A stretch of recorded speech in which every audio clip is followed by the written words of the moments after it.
Hi everyone. So for this week's newsletter, I thought I would take a little time to explain the reading and the writing to everybody. This is not a new curriculum that we started, but it is a little different being virtual. So I wanted to kind of explain that, and that way if you ever want to sit down with your student and talk about their reader's notebook or their writer's notebook, or you ever want to support them or help them if they have some catching up to do, then you would completely understand how to help and support them. So this year we have videos that go with each mini lesson, okay? With each mini lesson, the kids and I watch a video together, and then they try to think about that strategy or use that strategy in their reading and their writing. All of the videos are online, and they all have a student password that they can use, so they can rewatch those videos with you at any time. In addition, there's also a family video that you can sit down and watch with them as a family or together if you're ever trying to support them, or if you're just curious and want to sit down and learn more about what they're reading and writing about. So I'll start off with our reading curriculum. So this year's new. We have digital reading notebooks and digital writing notebooks. This just kind of sums up each mini lesson for the kids and for you guys as well, to kind of keep them focused on what they learned and kind of just reiterate the different strategies that they're learning this year. In their digital notebook, I'll just show you an example. So this is an example of a mini lesson. The lesson goal was choosing books that are just right. It kind of sums up the teaching point from the video. It also talks about some Post-its or anchor charts that they used or suggested in the video. It gives them some ideas for their work time, and then it also has a link to the session video. After the video, they kind of have to come up with their work plan, which is really just what they want to work on today during the Reader's Workshop. What are the goals that they're setting for themselves? So they can type in and decide or tell me what their work plan is. And also at the back of their notebook, it also gives a variety of pages if they need more room. And then at the back of each of the notebooks is their digital reading log. So I'm just going to scan down and show you that.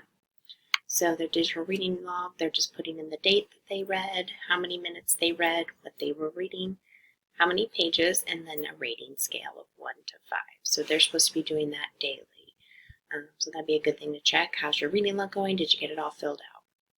In addition, at the back of their notebooks, all the anchor charts from this bend are in there. So it's just a way to kind of remind the kids of everything that we learned during this bend. There are 3 bends in each unit, and then we move on to a new unit. Real quickly, when they pull up their digital notebook, if they go to present mode, then in present mode, they can actually click on the links to the videos. So I'll go back and I'll just show you an example. So in this one, oops, there we go. We click on the video. It takes them directly to the website for our units of study, and our password, our username is read5r, and then our password is write5r. So that's also in the kids planner, so they can always show you that and then show you the videos. So it's a link to the video for that session in each notebook. So that's a little bit about our digital readers notebooks, and then I'm going to talk quickly about our digital writing notebooks. So our digital writing notebooks look very similar. There is a family video again to get started. In addition, all the anchor texts that the kids or the videos refer to are all attached and linked to their notebook. I'll show you an example of a mini lesson. So once again, you see the teaching point. This is kind of the focus of the lesson. These Post-its are usually their work plan or what they were supposed to be doing. If you look, there's the link to the video and then some options. Not all kids have to work on the same thing in writing. The idea is that we're teaching them different strategies. They have to pick a strategy that is best suited for their writing piece. So sometimes they are working on different things, but this is just kind of a reminder of what are some options that you could be doing if you feel stuck or not sure. In addition, there's the anchor chart as well. This video is just like the reading video, so if they switch it to present mode, they can actually click on that video link. Okay, there it is. And once again, it takes them to the video site, and it's read 5R, write 5R. So reading and writing are the same for the username and password. And I will go back. The writing notebook is a little bit different because it goes on to the next session, but they actually flip to a writing page as if they were writing in a journal. This way that they can go and edit, they can change things, and they're not rewriting things as if they were on paper and pencil. So you'll see at the back of their notebook is their writing process pages, and there's pages where they're actually writing and telling their story. In this bend, we were working on our first narrative piece. So Friday, they were finalizing it and editing it and making sure that all of the grammatic mistakes were fixed and capital letters and all that good stuff.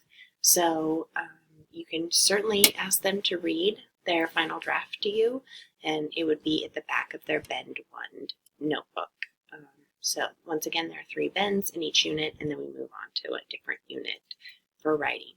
And at the back of their notebook is just a link to some of those anchor charts or things that were important, mentor text, things like that. So that's a little bit about the reading and writing. I don't really, a lot of their work they do in class as far as reading and writing, but that certainly doesn't mean that that's the only place they can work on those things. So if that's something you want to share with them and you want them to work on, or you want them to just talk to you about what they're learning, then I encourage that completely. Even their writing, like if you want to sit down and you want to look at their writing and go over that with them, just like I would do in class, then absolutely I encourage you to do that. It's just one way to kind of build that connection between you and our classroom and their learning, and it just kind of helps kind of strengthen everything for them, and it only benefits them. So I would definitely encourage that. But like I said, I just kind of want to explain it, no pressure, and that way everybody feels like they kind of understand what that is and the curriculum on that. And that was about all I had for this week.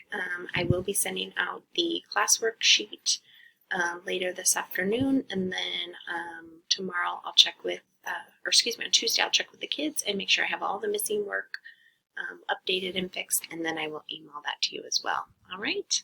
Thank you very much.